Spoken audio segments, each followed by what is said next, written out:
Today we're making the killer pasta, pasta all'assassina. But don't be scared, I'll be with you every step of the way.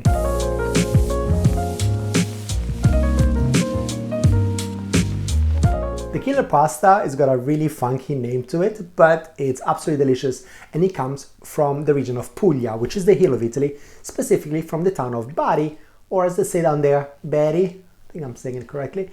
And the ingredients, as you'll see, are super simple, so it's all about the way we're gonna cook it. And we need to have fun with it because we're gonna make an absolute mess. Okay, let's get started. For the ingredients, the key is the chili. That's why it's a killer pasta. So we have two varieties. We're gonna have our garlic. We're gonna use elephant garlic again. Tomatoes, we're gonna have both tomato paste and the canned tomatoes, which we're gonna infuse with a little bit of basil. Extra virgin olive oil, my favorite olistico. And for this recipe, we're gonna use the spaghettini, which are like spaghetti, except they're a little bit thinner. Step number one, we need to make our blood, or our broth, which is nothing more than water, which we're gonna boil afterwards, and our tomato puree.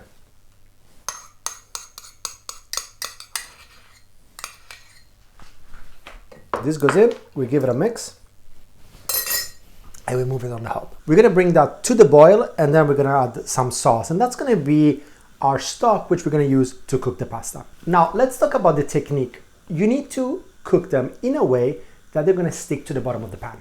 So non-stick pans really don't go well for this recipe. So forget your non-stick. Try to find, like, you know, your grandmother's old iron pan.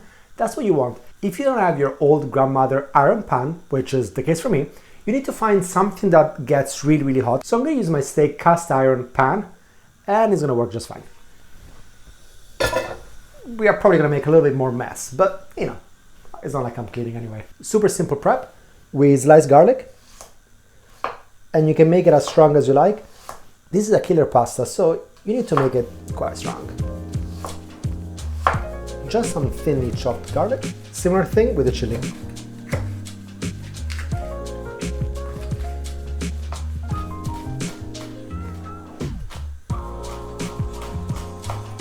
For the chili as well, it needs to be pretty spicy, so we're gonna mix up a mild chili and a tiny killer chili. Then we get to blend the tomato. This is gonna be the base of our assassina pasta.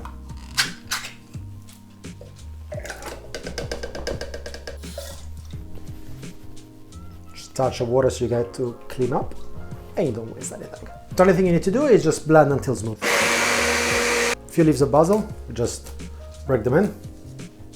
Just a quick mix, and we are pretty much ready.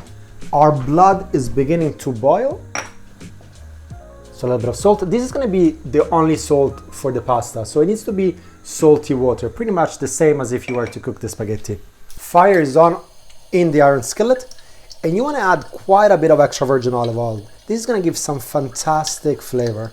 First, the garlic. And as I've said many times before, the chili burns faster than the garlic. So first the garlic, wait a few minutes, then the chili. After a couple of minutes, the chili. We give it a nice mix. At this point, the heat is quite low because you're infusing the oil. You don't want to burn the garlic because it's gonna make everything disgusting. So you keep an eye on it like a hawk. And now we start messing up the kitchen. So this is gonna splatter.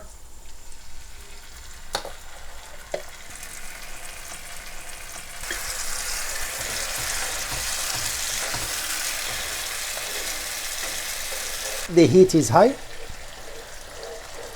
and we want this to quickly cook. And at this point, we take our spaghettini, and we don't cook them, we don't part-boil them, we just throw them in.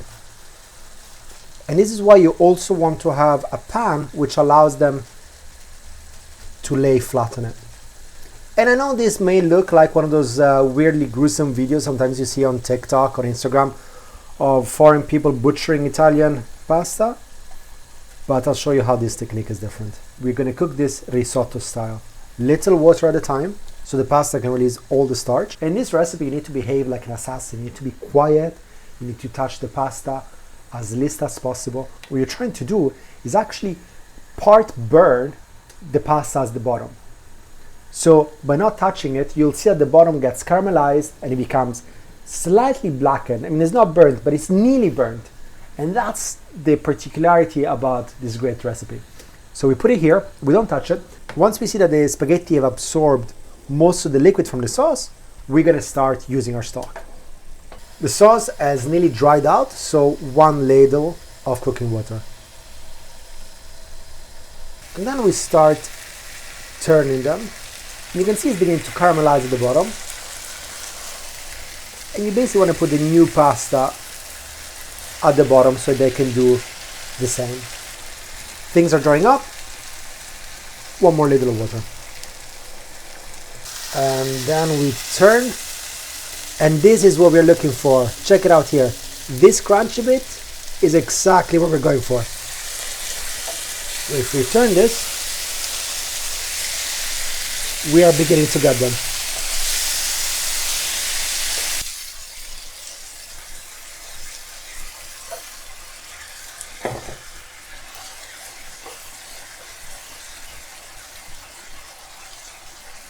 So try to keep the spaghetti flat. You want to have as many of them in contact with the pan as possible. And because we're using our red bloody, sounds weird, right? Stock, then the spaghetti is becoming red as well. So, you know, assassino, you're getting it right. So for the technique, recap.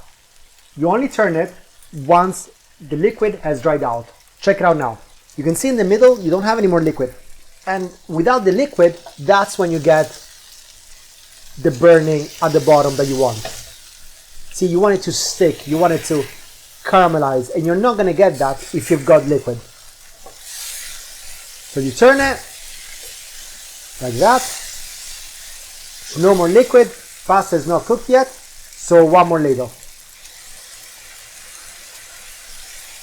1 and a bit. Flatten them, because you want more caramelization and more burning at the bottom. And if you don't want to fall victim of the assassin, make sure you put a thumbs up and just leave me a comment to say that you're enjoying what you're watching. So do it now. And check it out, as the pasta continues to cook, can you see it's getting more burgundy and really deep red? And the smell, guys, out of this is great. The pasta is nearly done now, probably needs another minute. So at this point, just spread it out. Make sure you get all that good, nice crunch at the bottom, and then it's time to plate it and eat it. Well, the pasta is ready. So last turn. Check it out, all this crunchiness. This deep color of the pasta. Use the wooden spoon to scratch the bottom out. And look at this, this is amazing. Last roll of extra virgin olive oil. And this is ready to be eaten. So let's get a fork. Let me get some of the crunchy bits. And you've seen, this is super easy. It's all about cooking technique. Make sure it dries up, it burns the bottom, turn it, more water, and on and on and on and on and on.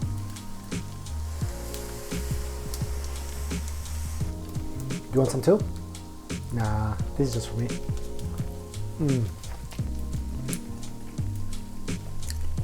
So good. Try it out. Buon appetito.